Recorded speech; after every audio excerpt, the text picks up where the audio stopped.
Good afternoon. Today I'm going to be reviewing the San Martin SN0133-G. This watch is available from skbwatches.com for €212. You can use the discount code WR4K15 to get €15 discount off any watch over €100 on skbwatches.com. So for example, if you use the WR4K15 discount code on this piece, it will reduce the price from €212 to €197 respectively. This piece, the SN0133-G, is available in three colour options. Royal blue bezel with royal blue dial that you're looking at. It's also available with a black bezel and light blue dial. And lastly, it's also available with a peach bezel and navy blue dial. Of the three colour options, I think this royal blue version is the best looking. So firstly, let's look at the watch case that the watch comes in, and then I'll talk you through the specifications of the piece.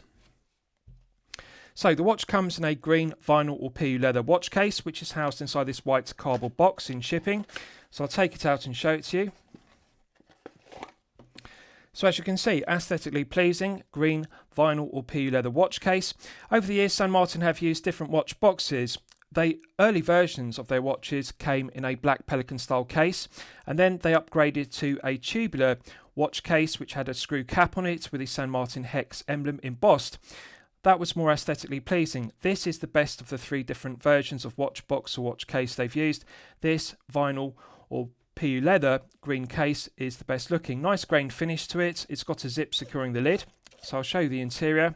The interior is fully upholstered with green velour fabric to a good standard, and in the base the watch sits on a padded pillow cushion, which is also green velour fabric upholstered. So good presentation, bearing in mind this is a low tier price point piece at €197, and they deserve credit because they could have just continued using the black plastic pelican style cases, or alternatively the green tubular watch cases with a screw cap. This is better.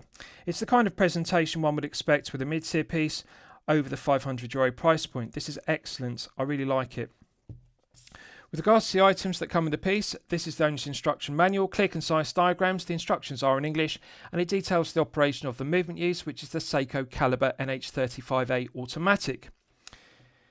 One also gets this plastic warranty card, and as you can see, it has the San Martin hex emblem. On the reverse, it details the terms and conditions of the 2-year international warranty. There's space to fill in the date of purchase, the reference number of the piece, which is SN0133-G, and it's also stamped by San Martin Watch Company. So, I'm pleased that this has a 2-year international warranty, because often low-tier Chinese brands only cover their watches with a 12-month international warranty. To get 2 years of international warranty is excellent, and they deserve full credit for that. One also gets this plastic San Martin tag, which has the San Martin hex emblem and San Martin text logo on both the front and the reverse. And one also gets this solid stainless steel spring bar tool, 2-prong fork at one end and a push pin at the other end. What I like about this is it's solid 316L grade stainless steel. Often low-tier Chinese brands will use the production cost-cutting measure of a spring bar tool, which is made from mild steel and nickel-plated to give the appearance of 316L grade stainless steel. San Martin don't use that cost-cutting measure. This is solid stainless steel. Nailed shank is nicely finished, and also it's deburred and chamfered very well, and it's got a nice fine 2-prong fork for removing the spring bars if you want to exchange the Jubilee style bracelet. Also a push pin. This is a good quality spring bar tool. Nice to see it included. The benefit of it being stainless steel versus mild steel, which is nickel plated, is with wear and tear, it doesn't have nickel plating that's going to wear off and expose the mild steel base metal beneath it, and therefore rust and corrode. Stainless steel doesn't corrode like mild steel. One also gets this 1.2mm flathead jeweler screwdriver, nailed shank to it, again solid 316L grade stainless steel. Nailing is very good quality. It's not sharp, but it's grippy and tactile. Nice large chamfer on the end of it, which deletes the sharp edge to it, so it's good. And this does suffice if you want to resize the Jubilee style bracelet on the head of the piece. So good to get that included, and I'm pleased it's stainless steel rather than being mild steel, which is nickel plated as I've detailed. So with regards to the specifications of the piece, we have a 40mm case diameter, we have a lug-to-lug measurement of 48.7mm, a thickness of 13mm and a lug width of 20mm. The Jubilee style bracelet tapers from 20mm at the lugs down to 16mm at the 2-button push micro adjustment clasp. So what we're looking at here is peak San Martin, and we're also looking at correct decision after correct decision. This has the perfection personified 20-16 taper I often refer to. It's the industry standard for good reason, and on a 40mm case it cannot be beaten. 20-16 is perfection personified. It's the perfect Jubilee style bracelet taper for a 40mm head of the piece. 2-button push micro adjustment clasp is signed with an embossed San Martin hex emblem, which is mirror polished with the San Martin logo, matte be blasted background to it, and the 6 hex profiles are mirror polished to a flawless standard. It's a very well applied emblem. Beautiful luster to the longitudinal brushed satin finishing to the body, and that complements the flawless longitudinal brushed satin finishing to the flanks. We've also got a large mirror polished bevel, which marks the transition between the satin finished body and the satin finished flanks. Quality of the finishing to this micro adjustment clasp is stellar. No sharp edge to the top edge or the low edge. 4 corners have been deburred and chamfered very well. Undercuts on the left and the right hand flanks have also been deburred very well. So no sharp edges, doesn't feel sharp, doesn't scratch the wrist. It's refined. We have a double dome sapphire crystal, and as you can see, it's box top hat profile, and it projects above the domed sapphire bezel insert. This is something I really like about this piece, and it makes a refreshing change from San Martin using ceramic bezel inserts. Personally, I prefer the vintage aesthetic of an aluminium bezel insert, but of course, ceramic and sapphire crystal bezel inserts are harder and more scratch resistant. That is the benefit. But in terms of aesthetics, I really like the look of the domed sapphire bezel insert on this piece. It reminds me of the Blancpain 50 Fathoms domed sapphire bezel insert, and it's also fully loomed with BGW X1 Superlume Nova. So what they do is San Martin add X1 Superlume Nova to BGW 9 to create BGW X1, which is a mixture of the two. X1 is whiter than the blue tone of BGW 9 and therefore adds potency to the exciter. So what we have here on the applied indices and the Mercedes handset is BGW X1 and matching BGW X1 used on the fully loomed sapphire bezel insert. So it's very nice profile to it, and as you can see, the box top hat double dome sapphire crystal has clear AR coating, and the clear anti-reflective coating does an outstanding job of reducing the glare and the highly reflective nature of the silver mirror polished applied indices and silver mirror polished Mercedes handset. Very good attention to detail, because the tip of the second hand has a red tip which contrasts, and it contrasts very well with a matte blue dial, and it's the correct length because the tip of the red tip to it extends all the way to the white minute ticks on the chapter ring. Legibility is good. Clarity is good, functionality is good, and it also adds interest. Rather than just being monochrome with a royal blue bezel and royal blue dial, the red second-hand tip adds interest to it, and I like it. I think the legibility is good, and it's also very aesthetically pleasing. The other thing I like about the dial is it's not over-branded with unnecessary text or specification. Often low-tier Chinese brands have a tendency to print too much information, too much specification on the dial, for example 3 to 4 layers of text at the 6 o'clock position. But with this, we have the San Martin hex emblem at 12, which is appropriate, and then simply automatic, and then 200M equals 660 feet. Just the right amount of information. Automatic and the water resistance, perfect. Nice clean dial, minimalist, it's legible and functional.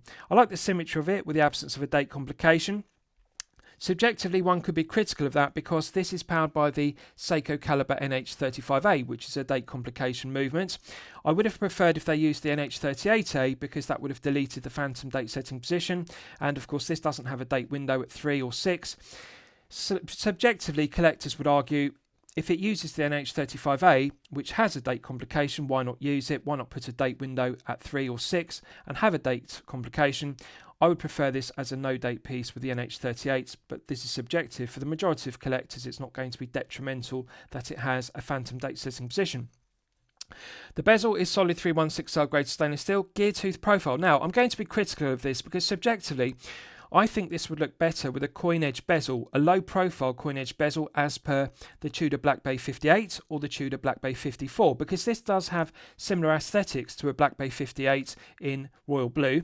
And of course the crown is coin edge finished.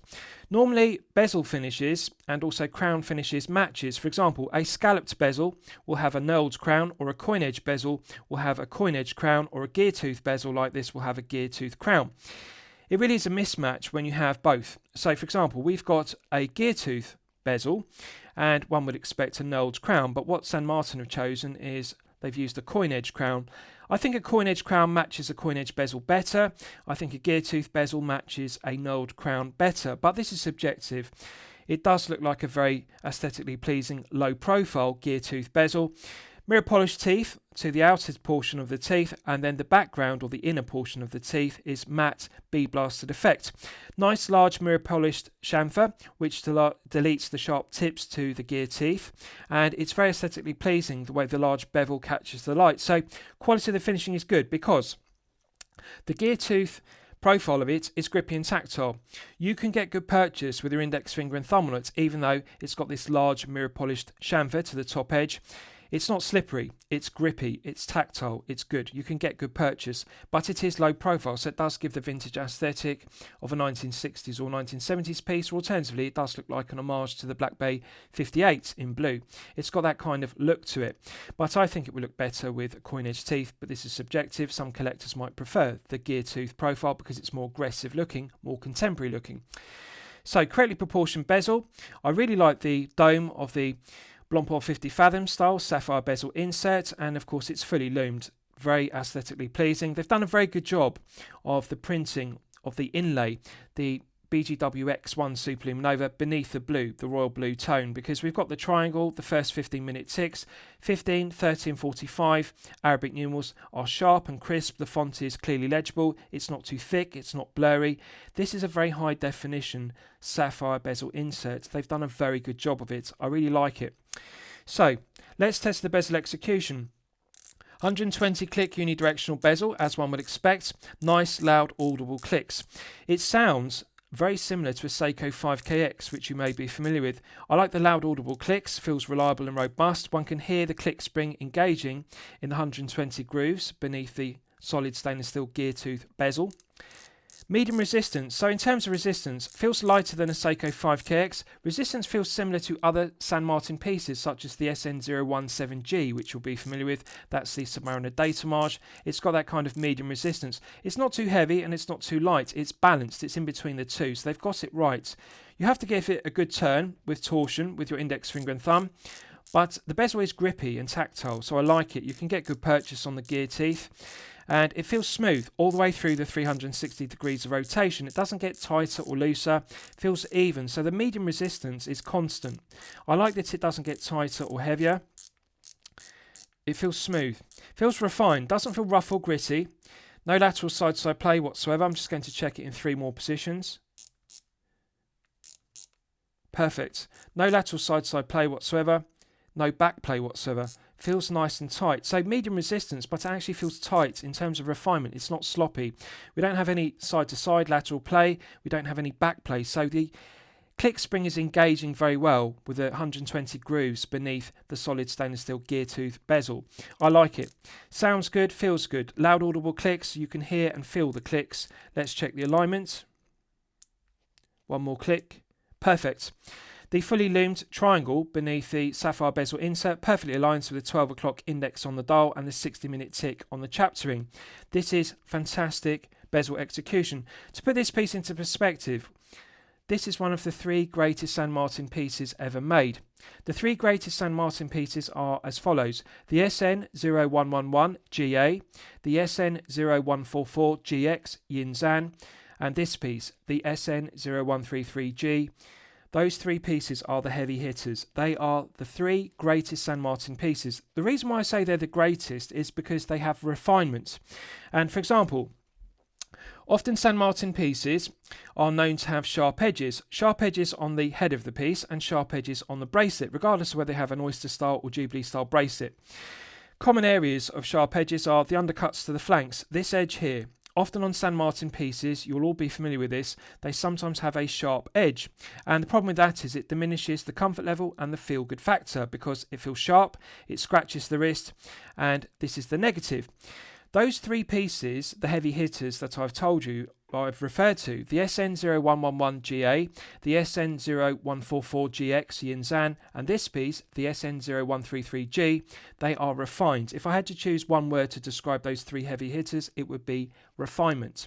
Because the case finishing is superior on those 3 pieces, the 3 greatest, because what we have here is a larger bevel machined on the undercuts to the flanks, both on the left hand flank and the right hand flank, and that deletes that sharp edge one often gets with San Martin pieces such as the SN0133-G, which is the Submariner date homage.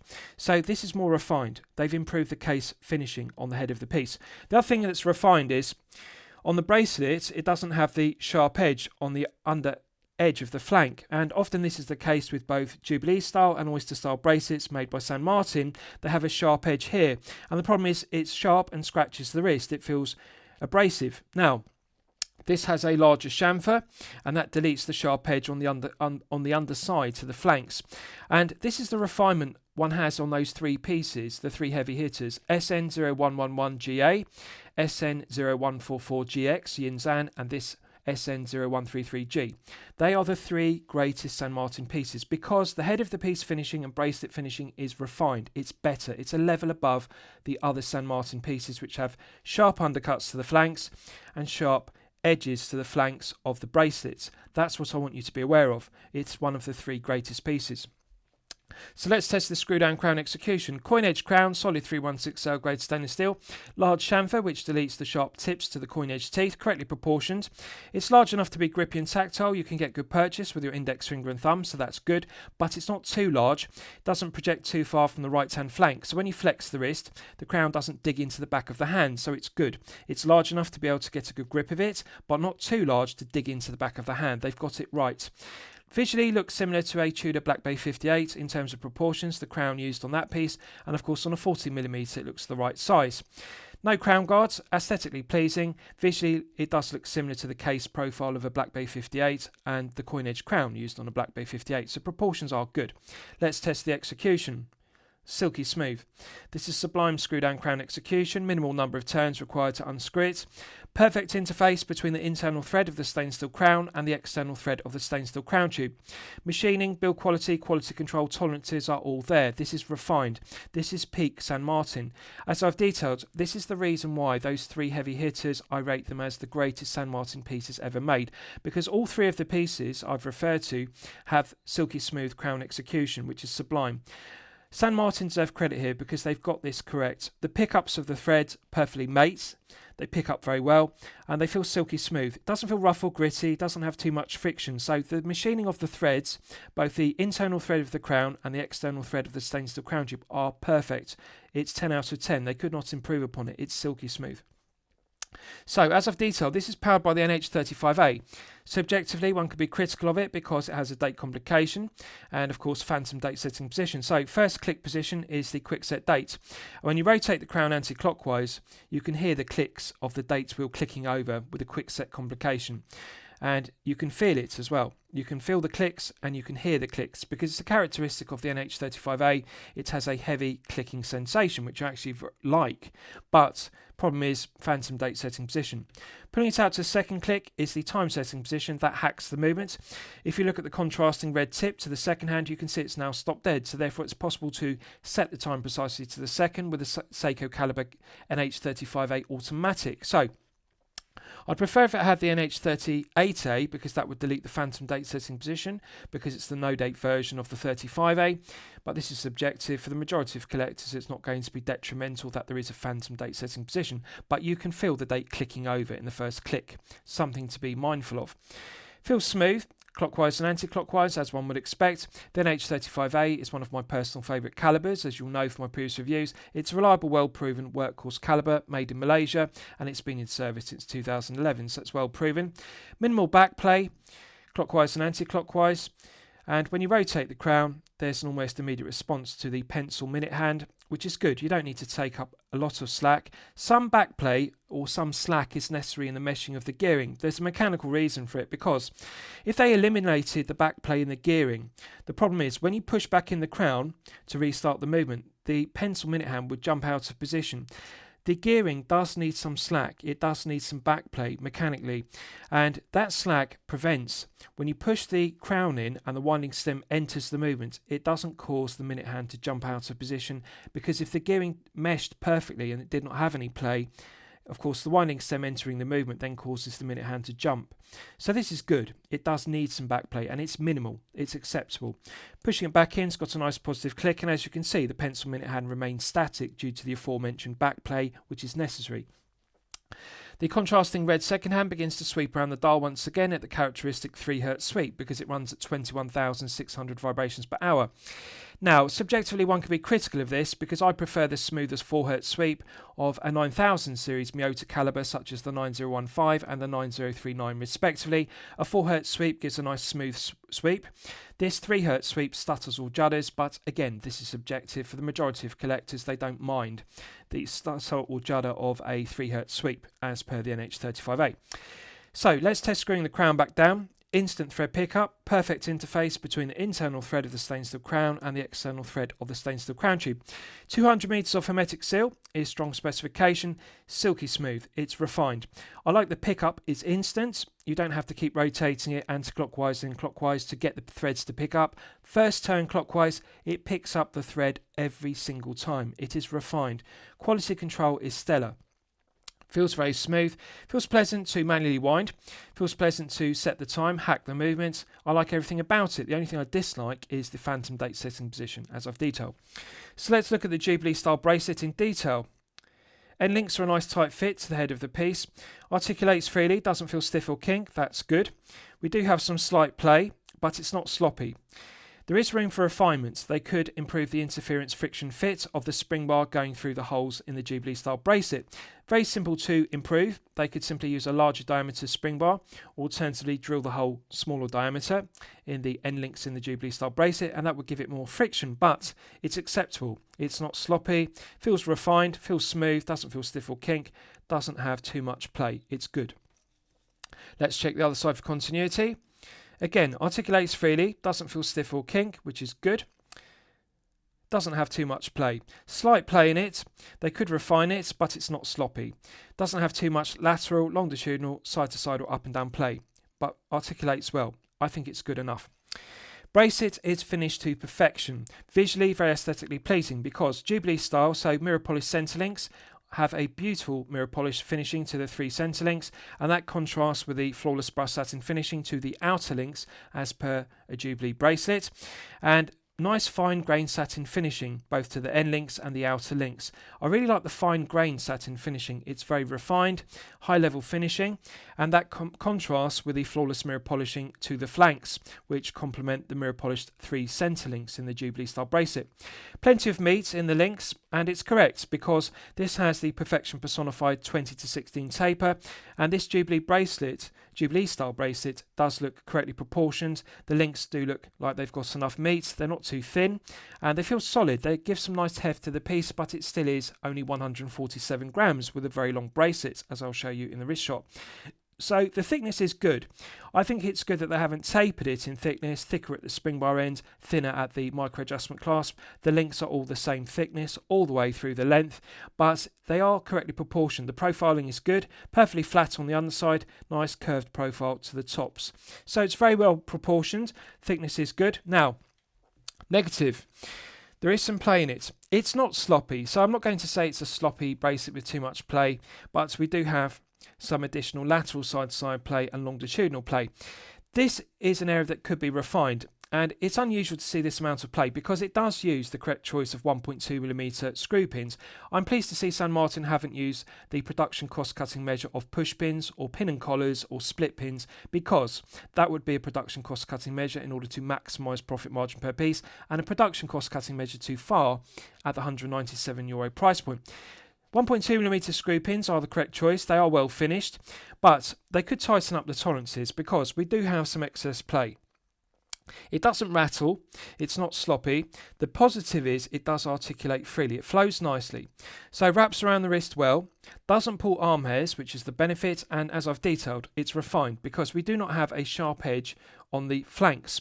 And often San Martin bracelets, as I've detailed, whether they're oyster style or Jubilee style, they have a sharp edge on the lower edge, and that scratches the wrist, and that diminishes the comfort level and the feel good factor. This is refined. Nice large chamfer, no sharp edge to the top edge or the lower edge. and this is on both the 6 and the 12 o'clock side. The finishing on this is superior, and this is the reason why I've included this as one of the 3 heavy hitters, the 3 greatest San Martin pieces ever made. The SN0133-GA, the SN0133-GX Yinzan, and this piece, the SN0133-G. These are the 3 heavy hitters, the 3 very best San Martin pieces ever made. Refinement in the bracelet is there. So articulates freely, doesn't feel stiff or kink, doesn't pull arm hairs, doesn't feel sharp, doesn't feel rough against the wrist. It's good. They just need to tighten up the tolerances to make it tighter, but it's a very aesthetically pleasing bracelet, and I like the 20-16 perfection personified taper, needless to say.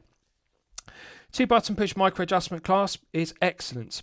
This is one of the greatest San Martin clasps ever made. Correct profiling to it. It's not too thick and bulky. 15mm of micro adjustment is excellent, and this will fit you regardless of whether you have a 6 to 7 inch wrist or a 7 to 8 inch wrist. Curvature is good. It doesn't wrap around the wrist like a thick block, as per many ratcheting mechanisms or glide lock style clasps. It's not too bulky, and this is the benefit of having the 20-16 perfection personified taper, because the bracelet isn't too wide, it's not too thick, it's not a bulky micro adjustment clasp on a bracelet which has too much meat. For example, if this were a 22-18, the micro adjustment clasp would be too wide and too bulky, but because it's 20-16, it's nice and slender with a nice curvature for all wrist sizes. 2-button push triggers are matte satin finished with brushed satin finishing, correctly proportioned, heavy spring-loaded action. They feel reliable and robust. Opens freely. Let's check the hinge pins. Left-hand hinge pin articulates freely, doesn't feel stiff or kink. That's good. Doesn't have excess play, lateral, longitudinal, side to side or up and down play. It's good. Centre hinge pin articulates freely, doesn't feel stiff or kink. That's good. Doesn't have excess play, feels nice and tight, interference, friction, fit. Right hand hinge pin, which is a spring bar, articulates freely, doesn't feel stiff or kink. Feels nice and tight. Pleasant surprise. So what we've got here is refinements. Left hand, centre and right hand hinge pins all have friction interference fit. This is correct.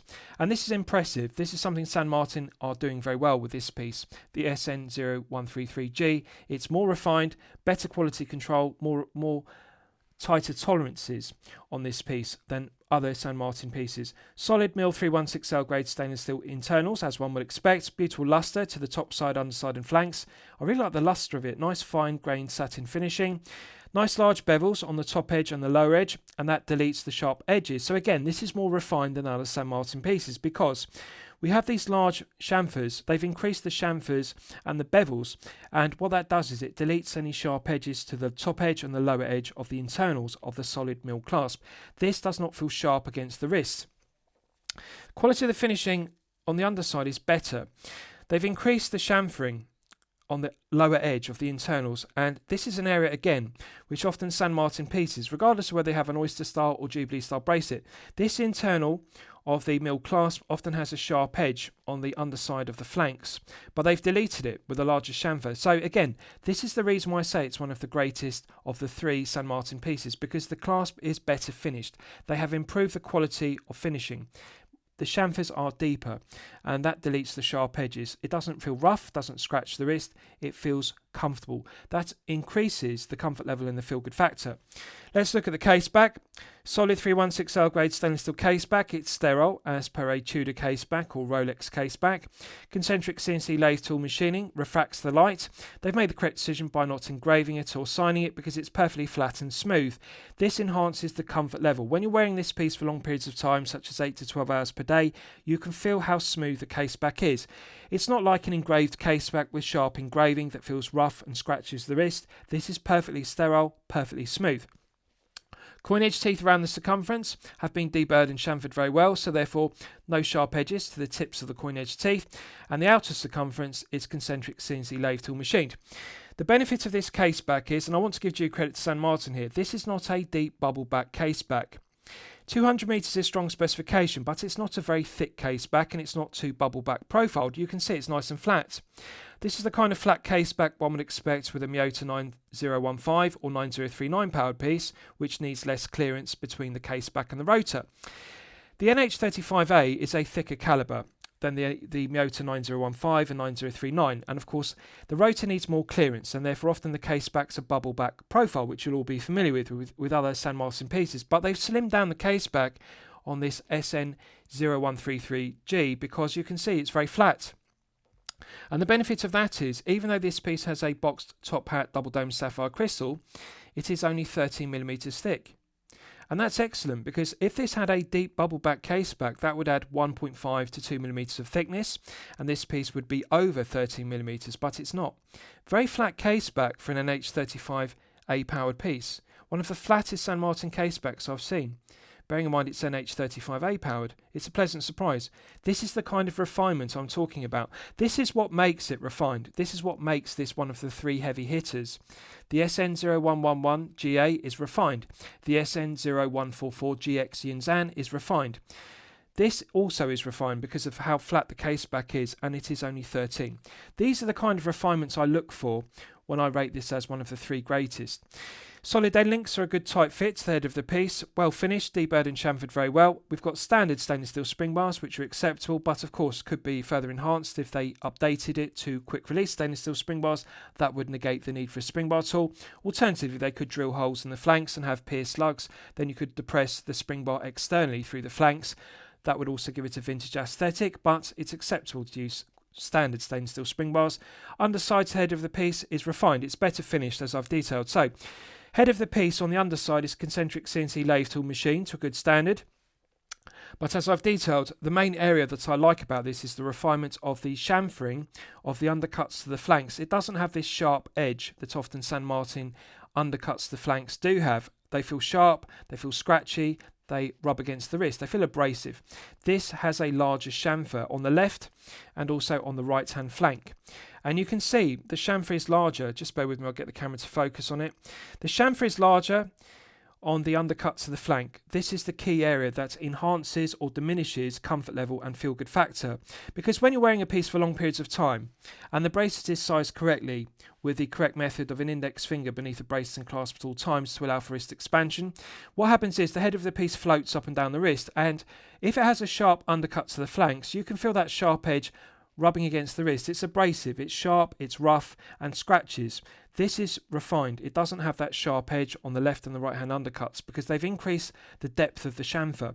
Refinement is there. 4 tips to the 4 corners of the lugs have been deburred and chamfered. Doesn't have sharp corners. It's a more refined case than other San Martin pieces. Micro adjustment clasp is correctly proportioned and also has 15mm of micro adjustment, as you can see. So heavily sprung loaded trigger. You depress the trigger with your index finger and thumb, and that will deploy it fully 15mm, and it clicks back in with nice heavy positive clicks. I like the loud audible clicks. I like the ratcheting mechanism, heavy spring loaded mechanism. It feels robust and reliable. I like the durability of it. Good 15mm of adjustment. Deploys very well. You're not going to accidentally deploy it when on wrist with wrist pressure against the trigger. The trigger is recessed enough, so wrist pressure isn't going to accidentally deploy it. You've got to give it a good hard push with your index finger or thumb. That will press in the trigger and then deploy it. And it deploys smoothly and clicks back in with nice, heavy, loud clicks. Feels good. I like the refinements. Doesn't feel sloppy, doesn't have excess play, but clicks in with nice heavy clicks. This is a good micro adjustment clasp. I really like it. It's one of the greatest San Martin clasps ever made. It's excellent because it's not too bulky, not too thick, nice curvature, and again, we don't have any sharp edges to the undercuts to the flanks. Comfort level, feel good factor are maximised. The only thing they could do to enhance this piece further is add a half link on the 6 o'clock and the 12 o'clock side. So I'll give you wrist shots and you can see how it fits on my 8-inch wrist, and I'll discuss why that would be optimum. Now, as you can see, I haven't sized the bracelet, and I can easily slide an index finger beneath the bracelet and clasp at all times. That indicates this would fit up to a very large 9-inch wrist size. There are enough removable links on the 6 o'clock side and the 12 o'clock side to size this bracelet down to a minimum 6-inch wrist size. So, with all the links removed from the 6 and the 12, this will go down to a 6-inch wrist size. Maximum is 9, which is very large, and even on my large 8-inch wrist, there's plenty of length, and I'm on the maximum extension of the 15mm extension on the micro adjustment clasp, so that's something to bear in mind. You can reduce it by 15 just by closing up the ratcheting mechanism. So, as I've detailed, curvature of the clasp is excellent. This isn't too thick, it's not too wide, it's not too bulky, and this is the reason why I always refer to 20 to 16 as the perfection personified taper, because If this were 22 to 18, the clasp would have to be wider, and of course it would be too thick and bulky. This is why 20 to 16 is correct, because on a 40mm, visually it looks perfect. Doesn't have too much meat, but adds enough heft to the bracelet to balance the head of the piece at 40, and also the solid milled micro adjustment clasp, which does add some heft. The bracelet looks good, but also feels good. Articulation is good, curves around the wrist well, doesn't feel stiff or kink. Doesn't have any sharp edges, so when it floats up and down the wrist, if you size it loose, which is correct for wrist expansion, no sharp edge to the undercuts to the flanks, and it doesn't pull arm hairs, doesn't feel rough, doesn't scratch. It's fantastic. Looks good, feels good, proportions are perfection personified. Curvature of the clasp is good. Even if you have a smaller 6 to 7 inch wrist, there's not going to be overhang. That's the point. It's not too long for a 6 to 7 inch wrist. And even on a larger wrist of 7 to 8 inches, curvature is good. So as you can see, wraps around the wrist well, doesn't stick out too proud, doesn't look too wide. Beautiful luster to the body, beautiful luster to the flanks. And we've got this large mirror polished bevel, which marks the transition. It's fantastic. Finishing is good. No sharp edge to the top edge, low edge, or the corners. This is fantastic. It's a stellar micro adjustment clasp. So wrist presence is good. 40 is good wrist presence for all wrist sizes. Regardless of whether you have a 6 to 7 or a 7 to 8 inch wrist, you'll enjoy the wrist presence of a 40. Visually, it does look and feel very similar to a Tudor Black Bay 58, which I've previously reviewed and previously owned. And it does really remind me of the blue version of the Black Bay 58 in terms of proportions. Although it's a 40, it actually looks and feels more like a 39 due to the absence of crown guards on the right hand flank. The case profiling, the case shape and the curvature of the lugs looks and feels very similar to a Black Bay 58, but slightly larger at 40 versus 39. 20mm lug width is correct, needless to say. 20 to 16 is perfection personified. I like the large mirror polished bevel which runs the full length of the flanks.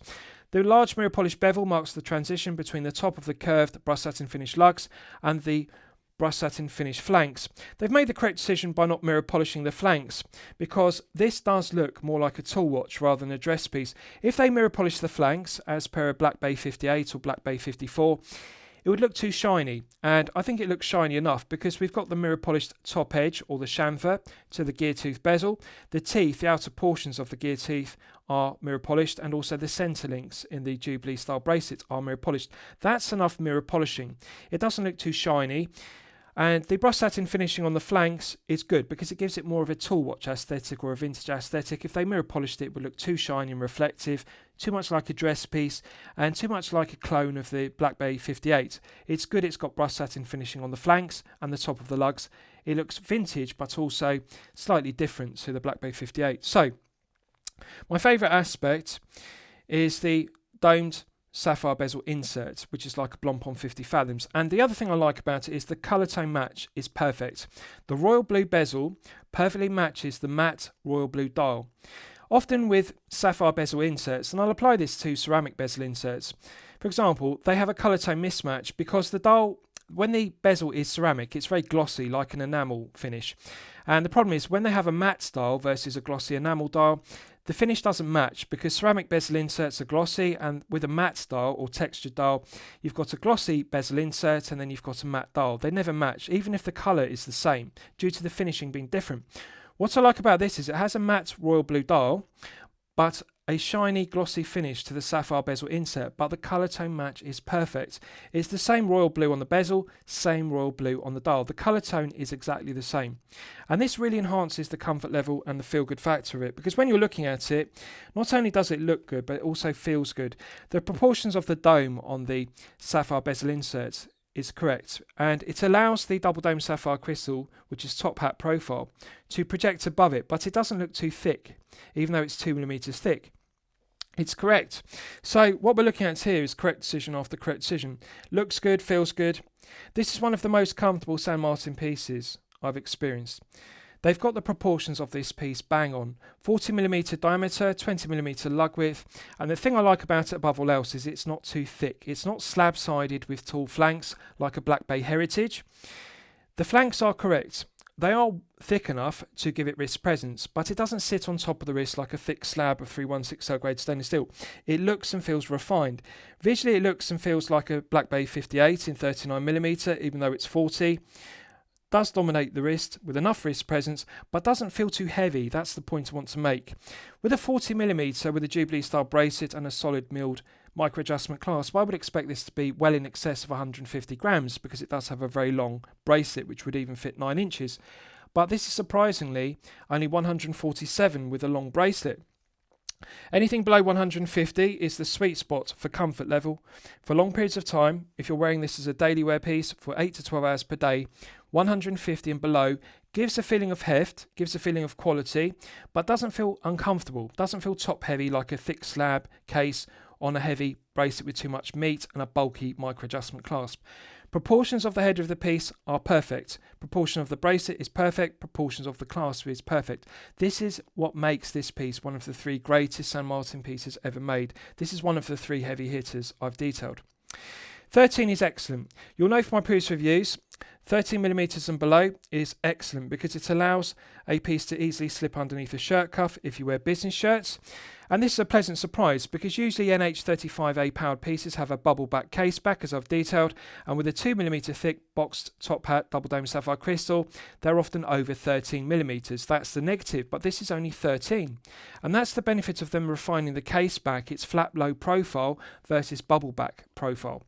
So you can see there's a minimal gap beneath the tips of the lugs, and the case back is very flat, so the undercuts to the flanks sit very close. It doesn't sit on top of the wrist with a large gap like this, which is often the case with San Martin pieces powered by the NH35A, such as the SN0133-G, which is a Submariner data marge, which you're all familiar with. That doesn't sit down on the wrist as close. This sits snug. And I really like the flat case back. It's refined. This is the refinement I look for. This could even be further enhanced if they upgraded the movement to a Miyota 9039, which is thinner.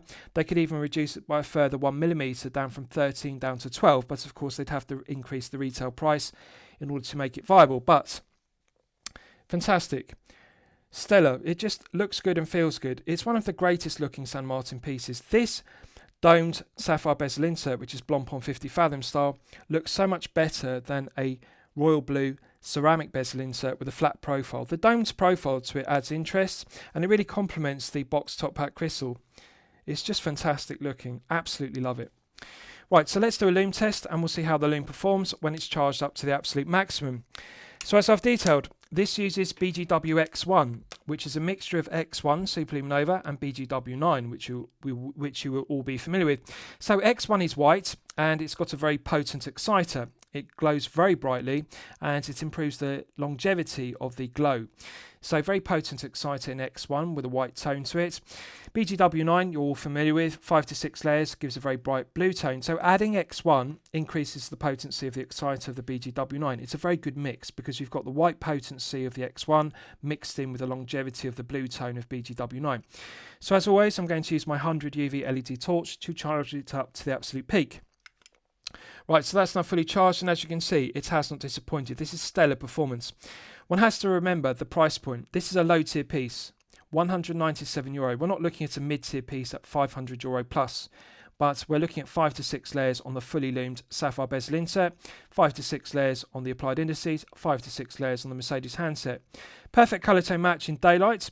The sapphire bezel inserts markings, the 15-minute ticks, the triangle and the Arabic numerals are clearly legible in white, and the BGW X1 used on the applied indices and the Mercedes hands perfectly matched. Now, subjectively, one could be critical of the sapphire bezel insert because you can see it's fading faster, so clearly they haven't applied as much depth or as many layers of BGW X1 to the underside of the sapphire bezel insert as on the dial and the hands, because you can see the bezel insert is fading more quickly. So what it looks like is, although they've applied 5 to 6, the depth of the engraving in the sapphire crystal, which they then infill with BGW X1, is not as deep. So to clarify, with the applied indices and the Mercedes hands, they allow for a large area, a large plot of BGW X1 to be applied in 5 to 6 layers. The problem with a sapphire bezel insert is the depth. So with a ceramic bezel insert which is fully lumed, for example, and I'll use the Steel Dive SD1953, which is a Submariner data marge as an example, that has a fully lumed ceramic bezel insert. And very easy to do for Steel Dive because ceramic bezel inserts have a good depth. You can engrave this ceramic bezel insert deep, and layer a full 5 to 6 into the engraving in the ceramic, and that gives stellar performance as per the indices, as per the Mercedes hands. Problem with using BGW X1 on the underside of a sapphire crystal is they can't engrave the underside of the sapphire crystal too deep, because sapphire crystal is more like glass or more like crystal. Sapphire crystal cracks. It's not as robust as ceramic when you engrave it. And what I'm saying is, if they engraved the minute ticks, the triangle and the Arabic numerals deeper into the underside of the sapphire crystal, it would weaken it, and therefore it would be prone to being cracked, and that's the problem with it. So sapphire crystal, of course, is hard and scratch resistant, which is why it's used in the front of the piece for the crystal. But when you use it on a bezel inserts, you have to be careful not to engrave it too deep, because it weakens it and it can fracture. That's the point I'm making. So it's difficult, because if you engrave it deep enough to take 5 to 6 layers of BGW9 or BGW X1 as used in this piece, you run the risk of it cracking or fracturing because you've weakened it with so much engraving. For example, if they engrave the first 15-minute ticks, plus the triangle, plus the hour markers, plus the 15, 30 and 45 Arabic numerals, you've got a lot of engraving in a sapphire crystal. And every time you engrave that sapphire crystal, you're making it prone to cracking, you're making it prone to fracturing, because sapphire crystal, strictly speaking, isn't meant to be engraved. If you took a sapphire crystal in the front of the piece and you started engraving grooves in it, Arabic numerals, triangles, 15-minute marks, of course it's going to crack because it's only 2mm thick. The domed sapphire bezel insert on this piece is thicker than 2mm, of course, but they have to be careful not to engrave it too deep. So one has to be realistic, one has to be magnanimous about it. It is difficult to engrave it deep enough to take a full 5 to 6 layers, but you can see colour tone match is good, potency of the exciter is good, and that's the reason for using the X1. It adds whiteness, it adds potency to the exciter that BGW lacks. So this is good. It's a good mix. They could improve the bezel inserts. That's what I think. I think they need to go deeper with the engraving and try to get a full 6 layers into it. The applied indices and the Mercedes hands are stellar. They are the very best I've seen with St. Martin's pieces, regardless of the price point. So perfect colour tone match. Exciter is potent. BGW X1 is a good choice. The whiteness of the X1 adds some potency to it. They just need to refine or improve the sapphire bezel inserts. Engrave it deeper without risking cracking it or fracturing it. But again, one has to remember the price point. To see a fully loomed sapphire bezel insert on a low tier piece at €197 is exceptional, because this is like a Blancpain 50 fathoms bezel insert. And of course ceramic is a less expensive option, it reduces production costs, and an aluminium bezel insert is the least expensive option. But they deserve credit for using an expensive fully loomed sapphire bezel insert at the €197 price point. I think it's excellent. Visually it looks fantastic. Right, so let's discuss the movement use, because it's one of my favourite aspects of the piece. So, as you'll know from my previous reviews, the Seiko NH35A automatic is a reliable, well-proven workhorse calibre. It's made in Malaysia and also in Japan. St. Martin are using the Malaysian-made versions. There's no difference in terms of quality, build quality, materials, finishing, accuracy and quality control of the Malaysian and Japanese-made versions of the NH35A. They're the same. It's been in service since 2011, so at this stage in 2025 it's reliable, well-proven workhorse movement. It has 24 joules and it runs at 21,600 vibrations per hour and a frequency of 3 Hz. 41-hour power reserve is perfectly acceptable. It has hand winding and hacking, which, as I've demonstrated, work well, and a quick set date complication. Now, the negative is subjectively the phantom date setting position. I would prefer if St. Martin updated this piece with a V2 and updated the movement from the NH35A to the NH38A. That would delete the date complication and therefore delete the phantom date setting position, but as I've detailed, this is subjective. For the majority of collectors, the phantom date setting position isn't detrimental, but that's something to be aware of. Stated accuracy is -20 to +40 seconds per day, so rather wide accuracy range. However, I'm pleased to report that this one has been very well regulated. When it's fully wound to its maximum 41-hour power reserve, it's running consistently at +6 seconds per day. +6 is actually within chronometer grade accuracy of -4 to +6. So +6 is well within the stated accuracy of -20 to +40, which is very wide. +6 is acceptable. They're clearly regulating the NH35As they're using in 5 positions to attain chronometer accuracy. +6 is good enough for an NH35A. Are there any negatives to this piece? The only negative, and this is subjective, is the movement. As I've detailed, I would prefer the NH38A to delete the phantom date setting position. Alternatively, I would like to see the movement upgraded to a Miyota 9000 series, a premium grade of caliber, such as the 9015, or alternatively the 9039, which has a lower cannon pinion hand stack height. That's a thinner caliber, and the benefit of using a 9015 or a 9039 is thinner than the NH35A. They could reduce this piece further by 1mm from 13 down to 12, and at 13 it's thin enough, so I'm not going to be critical. It's actually very thin because we've got a flat case back and boxed 2mm top hat style crystal, so it's very good at 13, doesn't have thick slab sides as I've detailed. But they could even enhance it further, the feel good factor and the comfort level, and I think collectors would happily pay a premium for that. They would pay more for it than the 197 retail if this piece had a 9000 series premium Miyota caliber such as the 9015 or the 9039. The 9039 would be my choice because it's thinner and the lower cannon pinion hand stack height is 1mm thinner, so this would be fantastic if it were 9039 powered and only 12mm thick. It would be like a Black Bay 58. But the NH35A is reliable, it's well proven, it's a workhorse caliber. Accuracy is good enough at +6, 41 hours is good enough, hand winding works well, hacking works well, so the only negative really is the phantom date setting position. At this price point it is acceptable and it is the correct choice at €197. So last I'll summarise the piece. What do I think of it overall? Well, when I'm considering reviewing a watch on my channel, the watch meet two criteria. It should be both excellent quality and excellent value at the respective price point. Yes, this is unquestionably excellent value, and yes, it is unquestionably excellent quality at €197. As I've detailed, this is one of the three greatest San Martin pieces ever made. So to remind you, the three heavy hitters, the three greatest San Martin pieces ever made are the SN0133-G, the SN0144-GX Yin Zan, and this piece, the SN0133-G. They are the three heavy hitters. Reason being, refinement. Above all else, no sharp edge to the undercuts to the flanks, no sharp edge to the undercuts, the underside to the flanks of the bracelet. These are the areas that other San Martin pieces have sharp edges, which feel rough, which scratch the wrist. This piece is refined. It's a stellar piece. I'm going to declare it a champagne watch for lemonade money. I hope you've enjoyed my review of the San Martin SN0133-G. Please feel free to post your own comments below the video. Thank you for watching.